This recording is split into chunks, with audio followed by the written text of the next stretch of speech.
Num Brasil marcado por contrastes e desafios, emerge do sertão nordestino uma figura que atravessa gerações com o peso de um mistério: Padre Cícero Romão Batista. Para uns, ele é santo.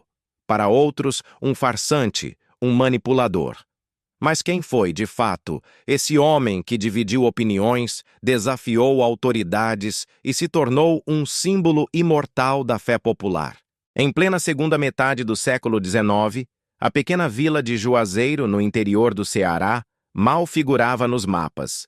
Sem infraestrutura, sem leis claras e abandonada pela igreja e pelo Estado, era considerada um lugar sem fé, sem rumo e sem importância. Foi nesse cenário esquecido que Padre Cícero decidiu exercer sua missão sacerdotal. Em pouco tempo, seu nome começa a se espalhar. Ele pregava com fervor, ajudava os pobres, cuidava dos doentes. Mas o que realmente o transformou em fenômeno foi o que ficou conhecido como os Milagres do Juazeiro. O mais famoso deles, a hóstia consagrada que teria sangrado na boca de uma beata. Para muitos, um sinal divino. Para outros, um escândalo. Com a repercussão nacional, o nome de Padre Cícero estampa jornais de todos os cantos do país. Charges, poemas, denúncias e defesas acaloradas o colocam no centro de uma disputa entre fé e razão, entre igreja e povo. Enquanto Roma condenava, o povo o canonizava informalmente, nas ruas, nas romarias, nas rezas. Mesmo afastado de suas funções pela hierarquia eclesiástica, Padre Cícero não se calou. Ganhou ainda mais seguidores e passou a atuar politicamente, fundando alianças, articulando poder e transformando Juazeiro do Norte em uma espécie de Estado dentro do Estado. A fé dava lugar à política e o altar se confundia com o palanque. Foi assim que, em 1914, Juazeiro se tornou palco de uma guerra civil. Tropas armadas, lideradas por coronéis aliados ao padre, enfrentaram forças do governo estadual. Em meio ao caos, Padre Cícero foi acusado de tudo: de traição, de fanatismo, de querer fundar uma monarquia no sertão. Mas o povo seguia chamando-o de meu padrinho. Durante décadas ele foi retratado como um enigma. A imprensa o desenhou ora com asas de anjo, ora com o rifle de um cangaceiro. Mas nenhuma narrativa conseguiu capturar completamente o que ele representava para os milhões que depositaram nele sua fé, sua esperança e seu desespero. Hoje, mais de um século depois, seu túmulo recebe romarias ininterruptas. Seu nome ainda move corações, e sua imagem é estampada em estampas, medalhas, músicas e orações. Este vídeo convida você a mergulhar na trajetória de Padre Cícero, não para julgá-lo, mas para compreendê-lo como o que ele realmente foi, um acontecimento histórico, religioso e midiático do sertão brasileiro. Antes da chegada de Padre Cícero, o povoado de Juazeiro era pouco mais que um amontoado de casas de taipa no meio do sertão cearense. Localizado ao sul do estado, era considerado um lugar inóspito, de difícil acesso, com pouca relevância econômica ou política. Ali, a seca era constante e a pobreza uma condição quase permanente, descrito por muitos como terra sem Deus, sem lei e sem instrução. Juazeiro era alvo de preconceitos, até mesmo entre os habitantes do vizinho Crato, cidade maior e mais estruturada. Não havia escola nem assistência médica. O povo vivia do roçado, da criação de animais e da fé popular, marcada por promessas, rezas e simpatias. A população local era estigmatizada por uma elite letrada que via naquele povoado uma espécie de mancha no mapa cearense. Segundo narrativas da época, o Juazeiro era terra de desordeiros, embriagados e feiticeiros. Era como se a religiosidade formal tivesse abandonado aquele canto do sertão, deixando espaço para práticas populares mal compreendidas. Essa visão foi reforçada por autores e jornalistas ao longo do tempo. Desde memorialistas do início do século XX, até escritores como Edmar Morel e Lira Neto, repetiu-se a imagem de um Juazeiro degenerado, onde cada alpendre era terreiro de samba e cada casa uma venda de cachaça. Mas como toda narrativa, essa também precisa ser vista com cuidado. A imagem de caos absoluto servia para justificar a intervenção de figuras como Padre Cícero e, mais tarde, para explicar sua ascensão como uma espécie de salvador do povo. O cenário de abandono favoreceu sua aceitação quase imediata como líder espiritual e moral. Foi nesse ambiente carregado de tensões sociais, carência institucional e fervor religioso popular que Padre Cícero chegou em 1872, assumindo o pequeno altar da Capela de Nossa Senhora das Dores. O que ele encontrou ali não foi apenas um povo carente de fé, mas um terreno fértil para a construção de um novo poder. A figura do padre, inicialmente simples e discreta, rapidamente ganhou espaço no imaginário popular. Com sua batina preta, sua fala mansa e seu jeito acolhedor, Cícero conquistou o respeito e a confiança dos moradores. Para muitos, ele representava a presença de Deus em um lugar onde Deus parecia ter se esquecido de existir. Assim começou a transformação do Juazeiro. A presença de Padre Cícero não apenas mudou a rotina do povoado, mas deu início a um processo profundo de ressignificação social, religiosa e política. Da lama do desprezo brotava o embrião de um novo centro de poder no sertão nordestino. Pouco tempo depois de se estabelecer em Juazeiro, Padre Cícero já era visto como mais do que um simples sacerdote. Suas missas atraíam multidões. Seu jeito humilde e seu olhar compassivo despertavam uma confiança quase sobrenatural. Muitos diziam que ele tinha o dom de curar, aconselhar e até de prever acontecimentos. Mas foi em 1889 que tudo mudou. Durante uma comunhão, a Beata Maria de Araújo, uma jovem mulher pobre, profundamente devota e respeitada entre os fiéis, recebeu a hóstia consagrada de Padre Cícero. Segundo testemunhas, a hóstia sangrou em sua boca. O fato foi interpretado como milagre e rapidamente a notícia se espalhou. O acontecimento atraiu atenção imediata. Pessoas de várias partes do sertão começaram a viajar a Juazeiro em busca de bênçãos, curas e conselhos. A fé no padre crescia com a mesma velocidade que crescia o desconforto das autoridades eclesiásticas. A igreja iniciou uma investigação, desconfiada do fenômeno que escapava ao seu controle. Com o tempo, mais milagres foram atribuídos ao padre. Vários relatos surgiram sobre curas inexplicáveis, visões, eucaristias sobrenaturais. Os jornais da época, tanto os regionais quanto os da capital federal, passaram a cobrir os fatos com sensacionalismo e ironia. Nas manchetes, Padre Cícero virou santo milagreiro, fanatizador de multidões e até mago sertanejo. A imprensa dividiu-se. De um lado, jornais que o exaltavam como apóstolo do sertão, destacando sua caridade e seus poderes espirituais. De outro, publicações que o ridicularizavam, chamando-o de impostor, charlatão ou explorador da fé alheia. Surgia então um debate nacional sobre fé, ciência e autoridade, com o padre no centro da tempestade. Enquanto isso, o povo não duvidava. As romarias cresciam, as preces se multiplicavam e Juazeiro passava a ser conhecido como terra de milagres. Medalhas com a imagem de Padre Cícero e da Beata Maria de Araújo começaram a circular. A fé se transformava em devoção e a devoção em movimento social. Diante da pressão, a igreja agiu. Em 1894, o bispo do Ceará proibiu Padre Cícero de celebrar missas. Roma o suspendeu das ordens e desacreditou os milagres. Mesmo assim, ele permaneceu em Juazeiro. Continuou aconselhando os fiéis, recebendo romeiros e reafirmando sua missão espiritual, mesmo sem o apoio oficial da igreja. Esse conflito entre a fé popular e a hierarquia eclesiástica não destruiu sua reputação. Pelo contrário, a fortaleceu. O padre que sofreu a punição da igreja foi, para os pobres do sertão, ainda mais santo. Estava sendo perseguido, como Cristo fora. E assim, mesmo sem altar, Padre Cícero subia ao trono da devoção nordestina.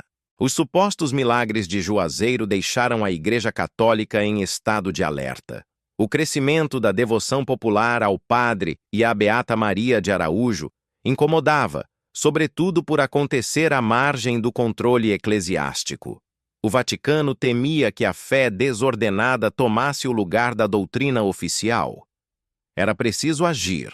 O bispo diocesano do Ceará, Dom Joaquim José Vieira, abriu uma investigação e, em 1891, concluiu que o sangue visto na hóstia não era sobrenatural. Em vez de acolher o clamor do povo, a Igreja optou por silenciar os envolvidos. Maria de Araújo foi recolhida a um convento e proibida de falar. Padre Cícero, orientado a cessar os sacramentos. A decisão gerou revolta. Para os romeiros, era como se a Igreja estivesse tentando apagar um milagre. Em Juazeiro, o povo não entendia por que um padre tão devoto e caridoso era punido enquanto outros, distantes e frios, eram exaltados. A autoridade da Igreja entrava em choque com a autoridade construída nas ruas. Mesmo suspenso, Cícero continuava sendo procurado por milhares de fiéis. Ele se afastava dos altares, mas permanecia presente como conselheiro, guia espiritual e figura paternal. Sua casa se transformou num santuário informal. O povo, cada vez mais, o via como um mártir perseguido injustamente. A Santa Sé enviou delegações ao Brasil e reafirmou em vários documentos a condenação aos chamados fatos extraordinários do Juazeiro. A versão oficial era clara. Não houve milagre, mas o povo seguiu acreditando. As romarias cresceram. O nome de Padre Cícero continuava ecoando em cânticos, promessas e cartas. A imprensa também teve papel crucial nesse conflito. Jornais como O País e O Imparcial discutiam intensamente a questão. Alguns defendiam o padre como vítima de injustiça. Outros, alinhados com os bispos, o acusavam de fomentar fanatismo e até de usar os milagres para ganhar poder político e dinheiro. Mesmo com sua imagem manchada oficialmente, Cícero tentava o diálogo com Roma. Em 1898 e 1899, enviou cartas, intermediários e até tentou ir a Roma, mas nunca obteve a reabilitação completa. A resposta da Igreja foi dura: reafirmação da suspensão e silêncio sobre qualquer possibilidade de reconciliação. O conflito com a Igreja moldou a figura pública de Padre Cícero. Não mais apenas um sacerdote, mas um líder popular em disputa com o poder eclesiástico. Para os altos clérigos, ele era um problema. Para o povo, um santo injustiçado. E assim, paradoxalmente, o castigo imposto pela Igreja acabou por eternizá-lo como símbolo de resistência e fé. Com a reputação de santo e o apoio inabalável do povo, Padre Cícero se viu diante de uma nova vocação: a política. Se não podia mais atuar oficialmente como sacerdote, passaria a influenciar o destino de Juazeiro de outra forma. Afinal, a fé que unia os romeiros também poderia mobilizar votos e alianças. No início do século XX, Juazeiro crescia em população, comércio e prestígio. A vila, que antes era esquecida, tornava-se um polo de romarias e influência regional. E Cícero, mesmo proibido de celebrar missas, seguia como autoridade moral e símbolo incontestável daquele progresso. Sua voz pesava tanto quanto um decreto. A política do sertão nordestino era dominada pelos coronéis, líderes locais que controlavam terras, homens e votos. Padre Cícero, embora sem latifúndio, tornou-se um deles. Com sua rede de seguidores e aliados, passou a intermediar decisões, apoiar candidatos e organizar campanhas. Em 1911, foi eleito vice-governador do Ceará. Para os jornais do sul do país, a ascensão política de Cícero era vista com desconfiança. Charges o mostravam como um coronel de batina, um manipulador que explorava a fé do povo. As denúncias de clientelismo, currais eleitorais e conchavos políticos se acumulavam. Mas, para os sertanejos, ele era o único que ouvia suas dores. A aliança com Floro Bartolomeu, um ex-médico militar transformado em político e estrategista, fortaleceu ainda mais o poder de Cícero. Juntos, criaram uma espécie de governo paralelo no Cariri. Decidiam nomeações, distribuíam cargos e protegiam seus aliados, desafiando diretamente o governo estadual. Em 1913, o Ceará mergulha em crise. O governador Franco Rebelo tenta romper a influência de Juazeiro, mas enfrenta resistência. Quando as tensões políticas escalam para o confronto armado, é Cícero quem articula a mobilização popular.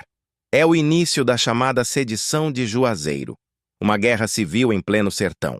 Tropas são recrutadas, armas são distribuídas e Juazeiro se transforma num campo de batalha.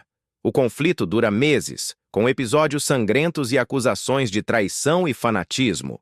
Padre Cícero não empunha armas, mas seu nome está em cada movimento. Ele se torna, para a imprensa, o líder de uma república independente no Ceará. Ao fim do conflito, com a vitória dos rebeldes, Franco Rebelo é deposto. Juazeiro se consolida como centro de poder regional. Padre Cícero, agora mais influente do que nunca, é visto como um santo pelos devotos e um político perigoso pelos críticos. A batina e o paletó se fundem numa só imagem, a de um homem que desafiou a Igreja e o Estado, e venceu. Em 1914, o sertão cearense virou manchete nacional. O que começou como uma disputa política entre coronéis e o governo estadual evoluiu para uma guerra aberta. No centro do furacão estava Juazeiro e, claro, Padre Cícero. Embora não estivesse no campo de batalha, seu nome e sua autoridade foram o combustível de um movimento que abalou a República. A chamada Sedição de Juazeiro foi desencadeada pela tentativa do governador Franco Rebelo de romper com a influência política do grupo, liderado por Padre Cícero e Floro Bartolomeu. Ao tentar desarticular as bases de poder do Cariri, o governador provocou uma reação feroz. Rapidamente, homens armados foram reunidos em Juazeiro. Os jornais da época retrataram o conflito como uma revolução sertaneja. A manchete de um jornal carioca chegou a anunciar "Proclamada a monarquia no sertão", uma referência irônica ao poder quase absoluto exercido por Padre Cícero na região. Outros títulos chamavam o padre de chefe de jagunços ou coronel místico. O exército do sertão, formado por romeiros, vaqueiros, ex-cangaceiros e soldados improvisados, marchou sobre Fortaleza. Em poucos meses, as forças de Franco Rebelo estavam desorganizadas. A capital foi cercada e o governo federal teve que intervir. O presidente Hermes da Fonseca enviou mediadores para evitar um banho de sangue.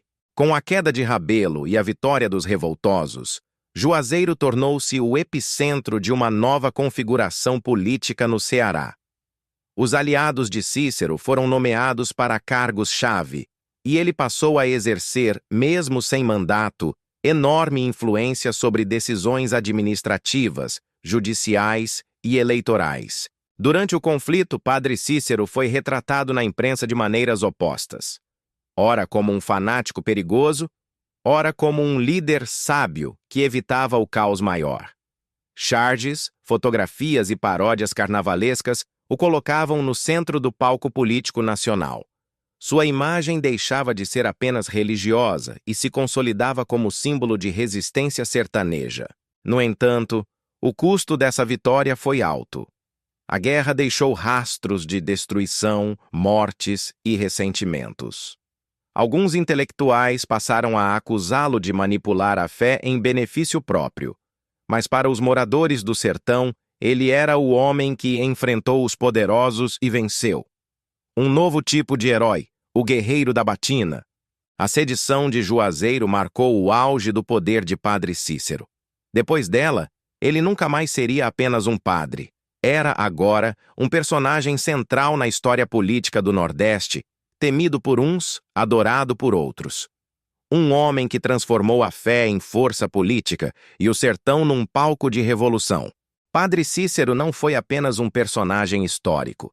Ele se tornou um símbolo, uma ideia, uma imagem moldada e remoldada por dezenas de discursos, opiniões e interesses. A imprensa teve papel central nessa construção. Ao longo de 5 décadas, jornais de todo o Brasil desenharam o seu rosto. Ora com auréola, ora com fuzil. As charges publicadas em revistas como O Malho eram especialmente duras.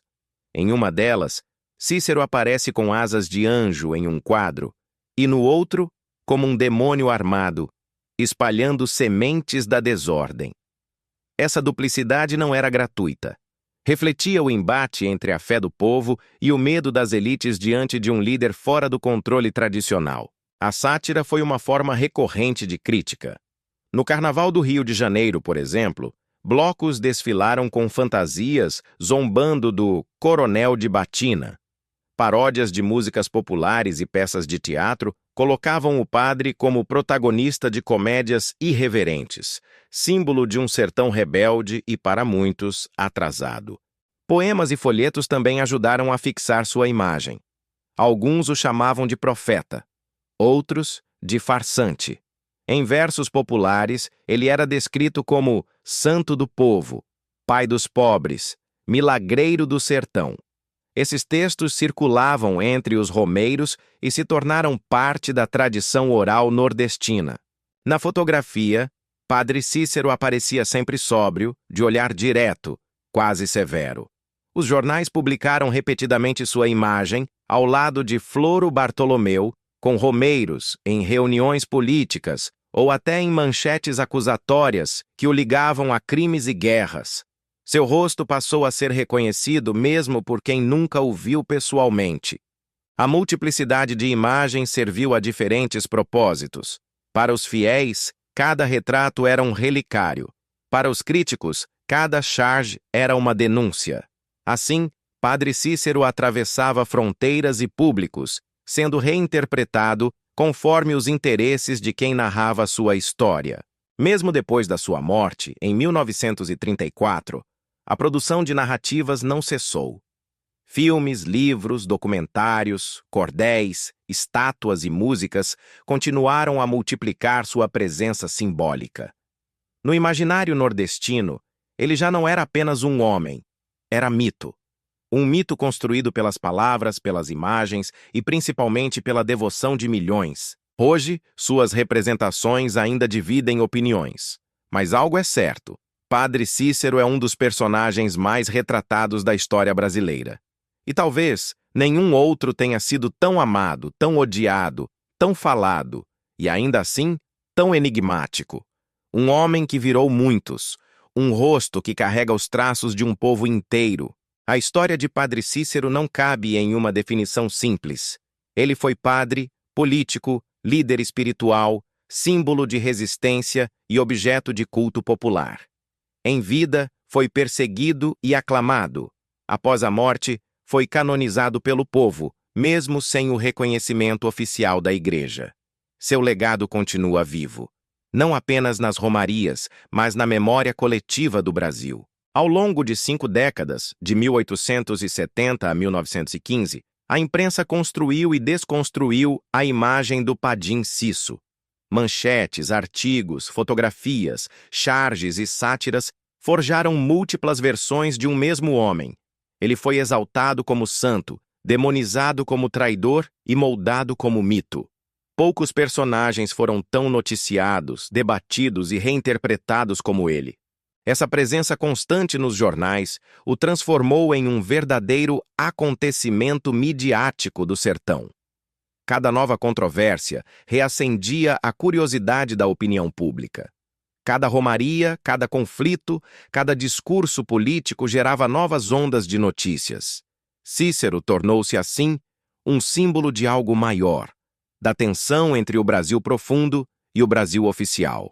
Mas talvez o mais impressionante seja a forma como ele resistiu ao tempo. Padre Cícero ultrapassou o século XX e chegou ao XXI como uma figura viva no imaginário nordestino. Seu túmulo, em Juazeiro do Norte, é destino de milhões de romeiros todos os anos. A cidade se moldou ao redor de sua memória, e sua presença ainda mobiliza fé, política e economia. Seu nome está em escolas, hospitais, igrejas, músicas, praças e casas. Sua imagem está nas paredes, nos chaveiros, nas medalhas, nos caminhões e nas orações. Seu rosto, franzido e firme, continua olhando para os sertanejos como quem diz: não perca a fé. E para muitos essa fé é a única coisa que nunca se quebrou. Mesmo diante da reprovação da igreja e dos ataques da elite política e intelectual, Padre Cícero nunca foi apagado. Pelo contrário, tornou-se um exemplo de como o povo pode construir sua própria santidade, independentemente das instâncias oficiais. Sua vida é uma prova de que os símbolos mais poderosos nascem do chão, não do altar. Analisar sua trajetória é entender o Brasil profundo, suas contradições, seus embates entre tradição e modernidade, entre fé e poder. É mergulhar na alma de um povo que encontrou, na figura de um homem simples, um refúgio espiritual e uma bandeira de luta. E assim termina esta jornada por entre milagres, batalhas, romarias e manchetes. Padre Cícero segue vivo, porque representa muito mais que a história de um homem. Representa a força de um povo que não se cala, não se curva e nunca perde a fé. E no sertão, essa fé tem nome, tem rosto e tem altar, o do Padim Cisso.